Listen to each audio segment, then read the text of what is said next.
Hi, and welcome to Old School Blues Guitar. It is time for the classic blues song breakdown for January, February, March 2017. I had a request for a tune called Howlin for My Darlin' by Howlin Wolf. And this is a great song.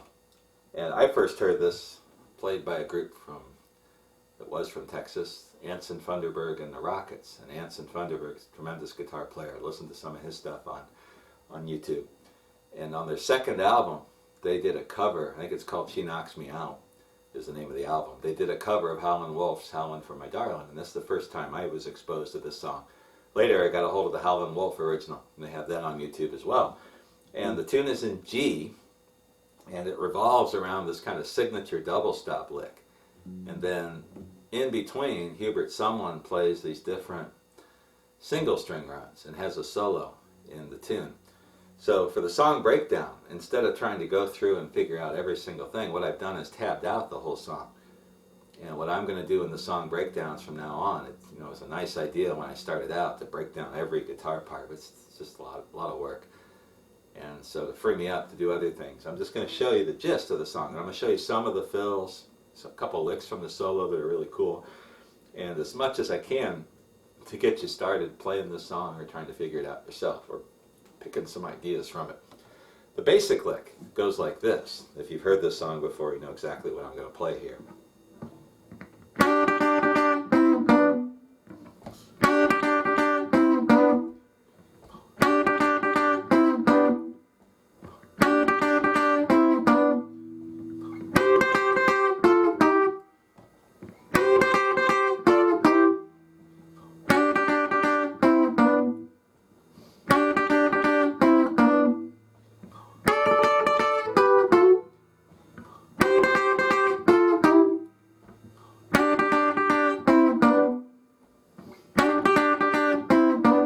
Which is kind of simple, but it's cool as heck. And that lick, which you hear throughout the tune, sometimes he plays it and then mixes in these single string runs and things, so I'm going to show you that. So the basic lick, though, is just sliding. So let's say we're in G. Here's my first position, G bar chord. And I'm going to just do a double stop with my first finger. I use my first finger on the first and second strings from the second to the third fret. So that's the first lick. Slide from the second to third fret. Whoops, I botched it. And then we're just finishing up with that lick. Flattening out my ring finger on the fifth fret of the second and third strings. Another double stop. Then I'm going to do this where I've got my first finger on the third fret, second and third strings. And I'm going to hammer on with my second finger onto the fourth fret of the third string, but I'm going to pick the third and second strings. So it's a double stop. So the whole thing, whoops, let me do that again. 2, 3, 4. 2, 3, 4. 2, 3, 4. And then when he goes to the 4, he's just playing the same thing over the 4, which is going to be a C. First position, C bar chord.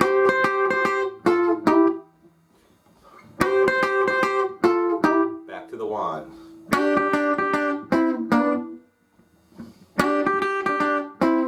To the 5. Just a D. There's my first position, D bar chord. So I'm at the 10th fret, sliding from the 9th to the 10th. Right there. C is played on the 8th fret, 7th to 8th, back to the 1.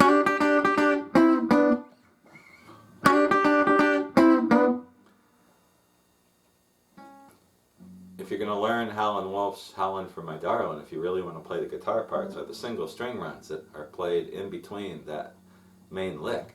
And then there is a solo in one version, at least the one I'm teaching from. There's a solo toward the end too.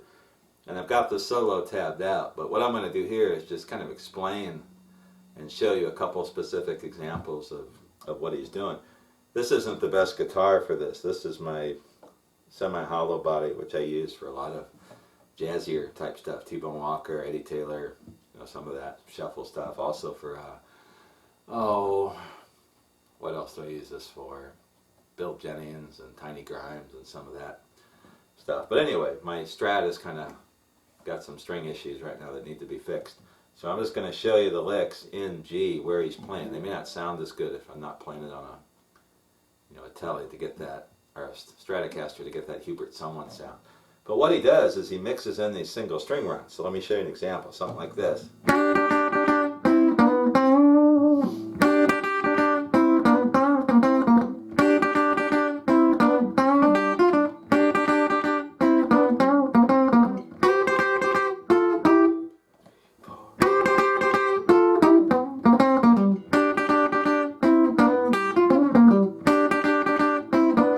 Mixing in those licks and getting the timing. He's got to do a quick switch from the lick to the single string runs.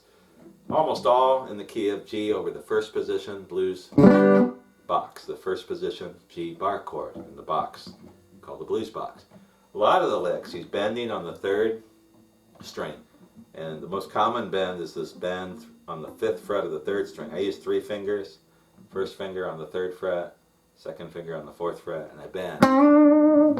And Hubert Sumlin, when he bends on his, the guitar he used, that old National thing he used, or the Les Paul Gold Top, which he used as well, you get this really cool sound, great tone. And he'll do these little variations.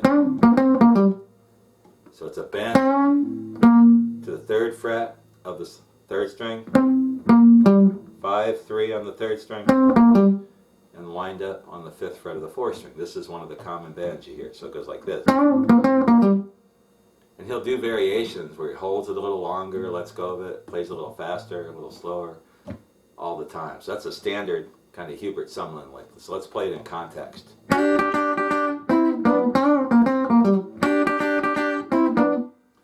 So the trick is to play that signature lick and then mix in the lick and get back to that again. As far as I know, he was the only guitar player on this, so you don't have a second guitar player playing the fills and one guy's doing the main lick. It's not how it happened. Another variation, something like this. He'll do something like that, where he'll go with the hold, bend and hold, and then 3rd fret of the 2nd string, or 3rd string, 5-3 on the 4th string. But let me do that again. That's one that you hear, I think, in the first verse of the song. I have all these fills tabbed out. He does a couple more where he starts on the 3rd fret of the 2nd string, or 1st string, something like this. So he's going from the 3rd fret of the 1st string to the 6th fret of the 2nd string, and then into the bend on the 3rd fret, 3rd string. So it's... Sometimes it sounds like he just skips that and goes 3rd fret of the 1st string and then into the bend. Kind of a quick chopped off thing. And those are all little variations on just the same thing, and he does those throughout the tune. In the Ensign Funderburg version, he plays this kind of thing. I don't know if I hear that in the Howlin' Wolf. The original, or at least the tune I'm listening to. And this is cool too. So I'm bending on the 5th fret of the 3rd string, and then I've got my first finger anchored on the 3rd fret of the 2nd and 1st strings. And I just kind of drag the pick down and get that. And then 6th fret of the 2nd string, 3rd fret of the 2nd string. So you could work that one in like this.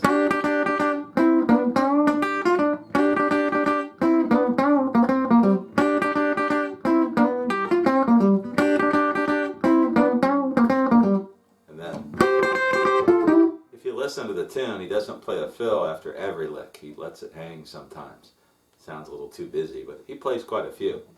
So there are some of the ideas, and you could do all kinds of stuff in that. You could play a little, another typical Hubert Sumlin lick. You could play the big bend, another Hubert thing. But the ones that I hear in the tune, I've tabbed out under the fills, the verse fills. Now in the solo, he does a lot of those same licks. He just strings them together, and he starts out.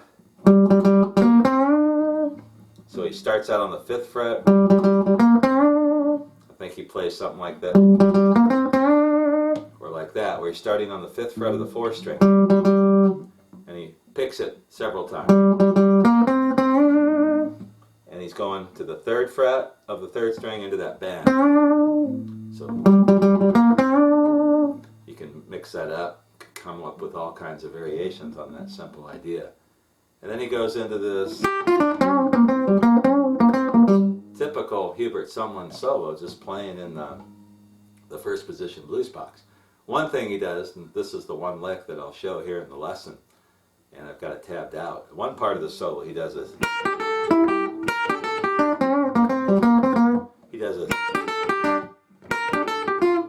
and this is a something like that, but that first lick is what he does. And what he's doing, I've got my first finger anchored on the 3rd fret of the 1st string, and I'm going to the 6th fret of the 1st string to the 3rd, all on the 1st string, and then 5-3. He does it fast, and I can't remember if he goes to the 2nd string at the 3rd fret or the 6th fret, so you could do it either way. Or, and he goes into the rest of the solo, but that lick is really kind of a cool Hubert Sumlin type thing. Freddie King uses that a lot, and other guys do as well. But as far as like different licks in the solo, that's the only one that I can recall right off the bat. That and the little kickoff phrase that he uses. I've tabbed out the whole solo for you, and if you understand, it's all played in that first position blues box in the key of G. Now you should be able to figure that out yourself. So that is a little breakdown, not a 100% complete breakdown, but enough that you can figure this song out and be able to play it. If all fails, you can just play that cool rhythm part, which is really fun. So there is Howlin' Wolf's Howlin' for My Darlin'. Whoever requested this, good choice, and keep the requests coming. I'll get to them as soon as I can, and I'm spacing my lessons out a lot more now, so it may take longer to get to what you want, but eventually I'll get to it. And if I forget, send me a reminder, friendly reminder, and I'll get on it as soon as I can. Hope you enjoyed this lesson. Be sure to listen to the original, Howlin' for My Darlin', and also listen to the version by Anson Funderburgh and the Rockets from the 80s. It's from a tune called She Knocks Me Out. It's a great album, from an album called She Knocks Me Out. They're fantastic. Anson's still playing. You can find videos of him all over YouTube. He's really terrific. See you soon.